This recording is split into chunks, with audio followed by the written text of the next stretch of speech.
Okay. Uh, so number one and two, I felt went well.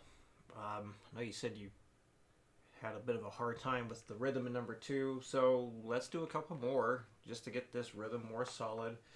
The chord progressions will be a bit more challenging, but I do think it will help you get a grasp on it more. So even if you're not going as fast, that's not a bad thing because it is supposed to be more challenging.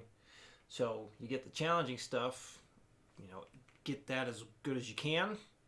The easier stuff, the easier chord progression, the rhythm should be much easier to understand and play. Or maybe not understand. That's not the right word. It'll be more comfortable. How about that? So it's the thing that would get you and pretty much everybody else on this thing is this part here because of all those multiple upstrokes in a row. It's when you got lots of upbeats, so a lot of upbeats being played but no downbeats, it's very easy to have those chords or notes drift into the oncoming downbeat. Eventually, we will have almost all upbeats on something. We're getting close to it, but that's probably why this would be a bit difficult compared to the last one, just because of where these upstrokes are placed. So yeah, let's demo this. And 1, 2, 3, 4, 1, 2, and 1, 2, and 1, 2, and 1, 2, and done. I just remembered. Very much appreciate you ending that number 2 with a good take. So perfect, just like that, perfect.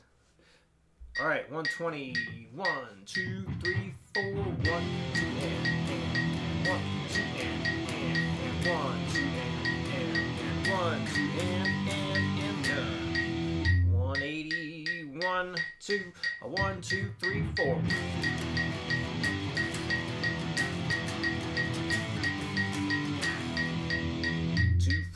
1, 2, 1, 2, 3, 4. No, I played that wrong. 1, 2, 1, 2, 3, 4.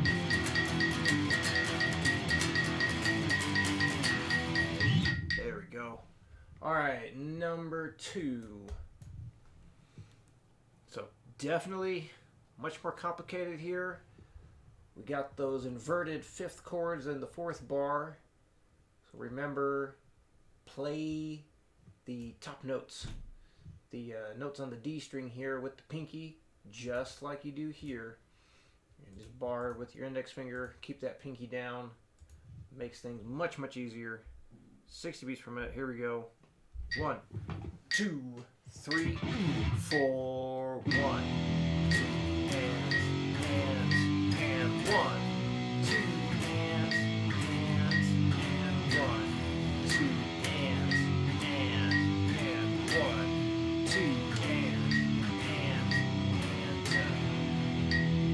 And 20. 1, 2, 3, 4. 1, 2,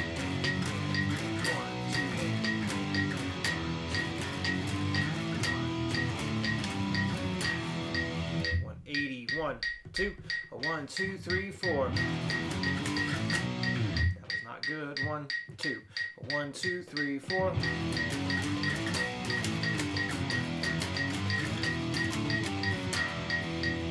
Oh boy, 240. 1, 2, 1, 2, 3, 4. That was awful. 1, 2, 1, 2, 3, 4. I'm gonna go back down a little bit. This is a tough one. Holy moly. Let's try 200. 1, 2, 1, 2, 3, 4.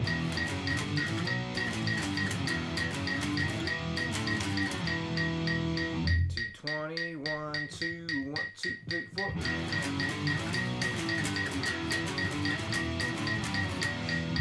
1, 2, 1, 2, 3, 4. Oh my God. 2, 1, 2, 3, 4.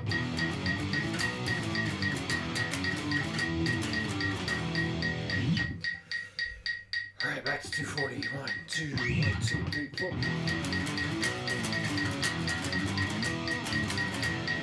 1, 2, 3, 4. 1,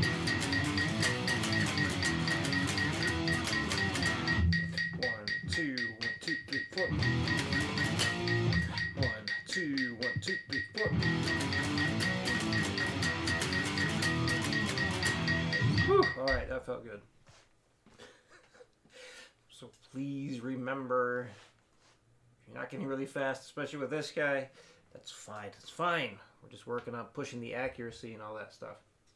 If anything, this will also work on improving fast chord changes. Okay, theory. Let's take a look at what you have here. So I thought of an idea that I've started doing with everybody here. So when we have like some chords or arpeggios or whatever to try changing, what I'm going to do is like right here. So these two arpeggios, I'd like you to find some different places for it. See if you can find, well, we're going to find other ways to play them, or other positions, I should say, to play it. And then what I want you to do is go between, you know, what you originally have with the repeat, and then play the new way with the repeat, and see what feels easiest to go through. So this way, we have a comparison. I think that's one mistake I've made. Yeah, it's just like having to change stuff, having everybody just change stuff, because I really want you guys to have like a back-to-back, like, okay, well, here's what it was, here's what we're trying now. Which one do you actually think is easiest? And a big part of this, is to kind of teach you how to see the fretboard in various ways. And when you come across a piece of music that you are learning, or perhaps one that you are writing, if you find the way the notes are laid out on something like it's just a big pain in the butt, sometimes you just need to change the placement of the notes. Even if that means you play it different than the guy who wrote it, if you find an easier way to do it, do it. I've done that quite a few times. Come across tabs, I'm like, I hate the way these things are laid out. So I just change how it's written to suit my hands, and much easier to do. So that's a big part of this whole thing here. Not just teaching the triads and all that stuff, but fretboard visualization. So just that progression there, and then down here, whoops, it's not showing. Down here, the last one. So yeah, we're going to try all kinds of different stuff here for those three. So the biggest thing here, as a hint, it's going to be the placement of that guy being different. That can lead to the rest of it. And also think about, what's going to be the easiest way to go from C back to B minor. So we want to think of it that way too. It's not just going left to right here. We need to think about this going back to this. So whenever we have these final chords or arpeggios, instead of thinking of just like, well, what's going here to here, really think, well, how are we going from here back to here? Because sometimes if you go back that way, it can piece the whole thing together a little easier.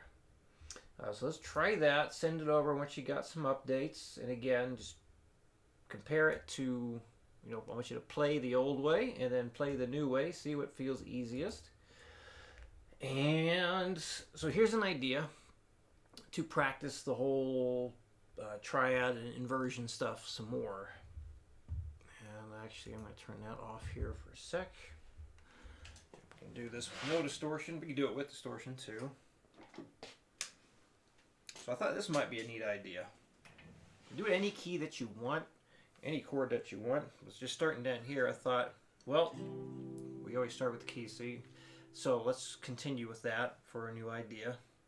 So what if you went through things like this? And if you want to use Guitar Pro and write it out, definitely do so. If you have any questions about setting anything up, let me know. But basically, we'll start with like the C chord, the root position, or no inversion. So just a straight 1 through 5. So next, just basically like how you've been doing right here, Well, let's just go to the next one. Same way that you've been filling out the chords at the end of the arpeggios. I'm like pointing at the screen and it's not even showing. So anyway, so your C, then your first inversion to the second inversion, back to the first, and then go up to the next chord, D minor, and then first inversion, second inversion, back to the root position, E minor, first inversion, second inversion, back to the root position, F major. So now we're getting pretty high up there. So we could, for something like this, where the root note is past the 12th fret, we can just, might be best if we just drop it down already. So root position, first inversion, second inversion, first inversion, then our G chord, first inversion, second inversion, G chord, A minor, first inversion, second inversion, back to A minor, B diminished. Of course, these would be the most difficult ones to remember because we haven't even done that on any of these progressions, like with the arpeggio thing, and then ending it that way because, well, none of the progressions start with a diminished. So this one might take a second.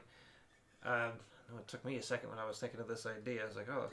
So anyway, so there's your root position or no inversion, and then there's the first inversion, and then, so we can go up here for the second inversion, or we can go down here. Not a bad idea, just do both. And then back to the root position here. So one trick that helps me remember how to start the first inversion on these things. So let's say the C chord here.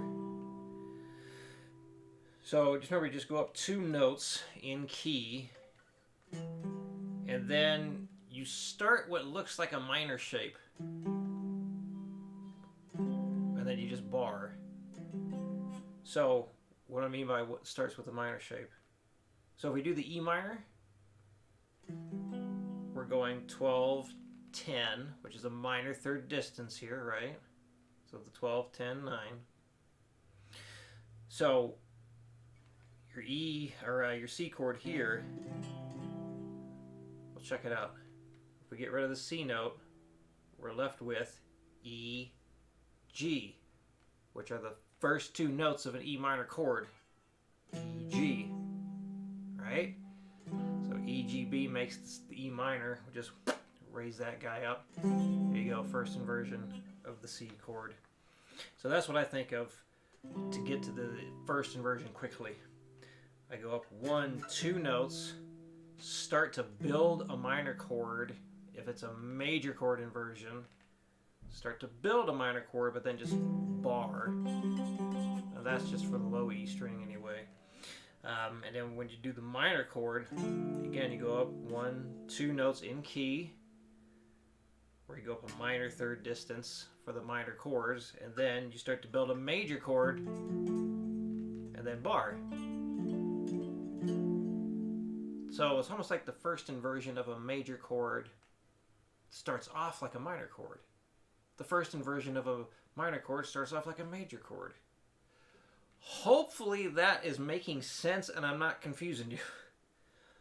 So, as far as diminished goes, so you're still going up a minor third. Going up a minor third there. And well, there's no barring on that one. That's just a matter of, you got to remember, you're going to have that diminished 5th right there, the flat 5. But you still start off the same way. As far as like memorizing or quickly getting to the second inversion, can't think of any real tricks for it. I just remember, for some reason, I just remember those shapes very easily. So, that's the wrong key.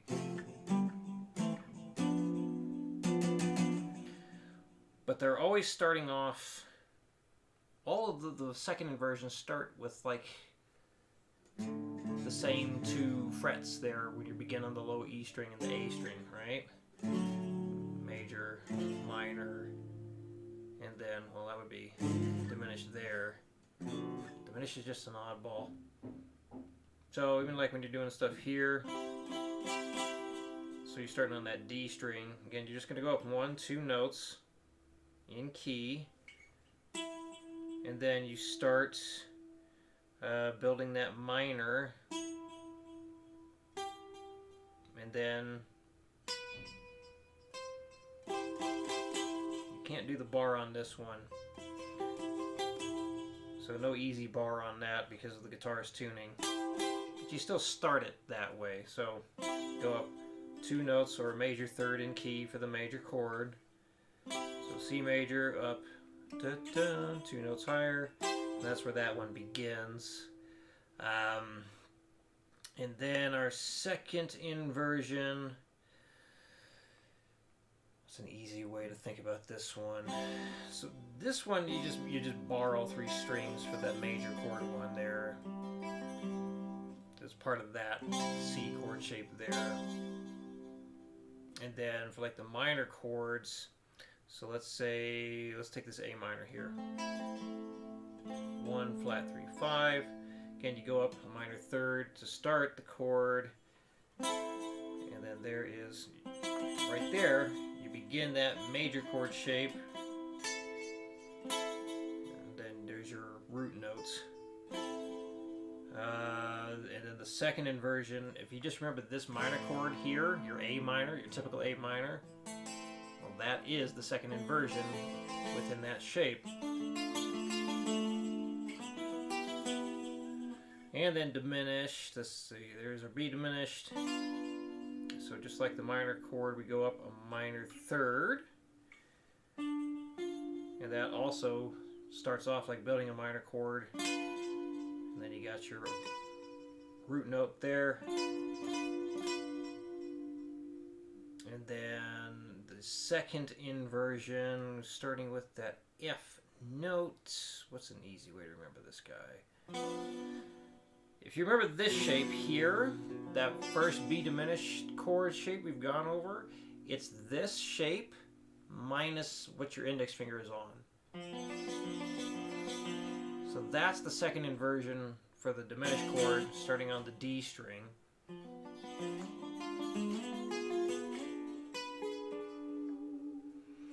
Alright, and let's see, so root position, major chord up here.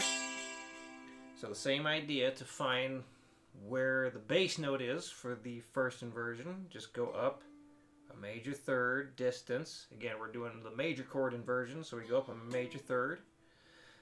So that gives us this note here. And then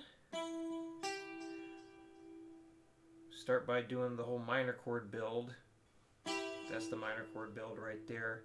But this time, we do get to bar it again.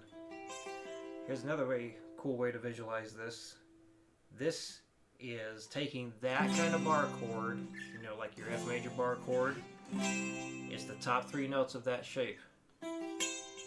Top 3 notes of that shape. There's your first inversion. So root position, first inversion, and then next, the second inversion looks like a D major chord. That guy.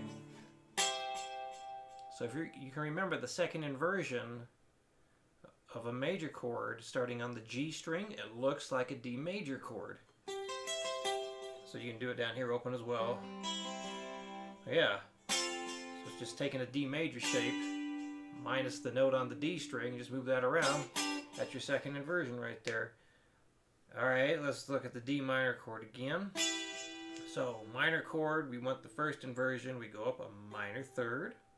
And then we start building that major chord shape. But, wait a minute. Am I goofing this up? No. That's right, because we just bar the whole thing. That's right. So, yeah.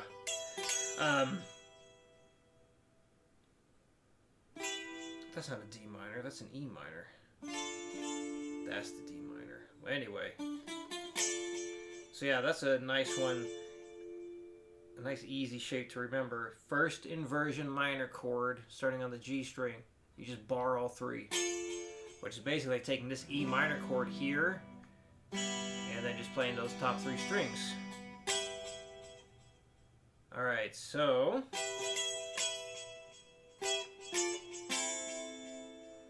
you can also look at it this way, because it is based off a bar chord, like your E minor bar chord shape there. Top 3 strings, just like this, you're taking your 6-string bar chord, playing the top 3 strings for that first inversion. Second inversion, so for the minor, it's just like same idea as the major one. So the major inversion, the second inversion, looks like the D major chord, right? So for the minor, we just make it look like a D minor. In fact, the D minor chord is using that, right? So there is that second inversion for the minor chord. Alright, so B diminished. That guy here, again, go up a minor third to start that first inversion, and it looks a lot like yeah,